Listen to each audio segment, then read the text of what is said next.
म्हणून मी प्रत्येकाला सांगतो, की आपल्या ईशान्य दिशेला जरी टॉयलेट, बाथरूम जरी काही असेल, जर तुम्ही तुमची वास्तूची ऊर्जा वाढवली, तर ते पण तुम्ही घर बसल्या करू शकता. त्याच्यात असं काही वेगळं काही करण्याची गरज नाहीये.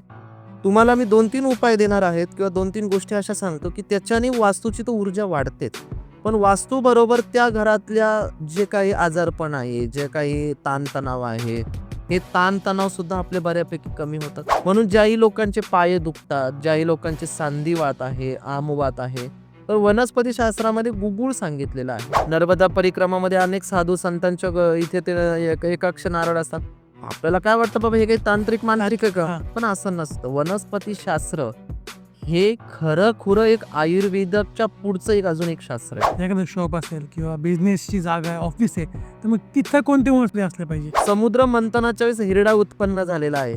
म्हणून लक्ष्मीचं पूजन करताना, कुबेराचं पूजन करताना आपण सर्वांनी दारामध्ये हिरडा ठेवून त्याचे पूजन केले पाहिजे. की नागरमोथा हा जवळ ठेवा. हजारो लाखो रुपयांचे परफ्यूम तुम्ही मारता, त्याच्याऐवजी तुम्ही नागरमोथ्याची पावडर जवळ ठेवा.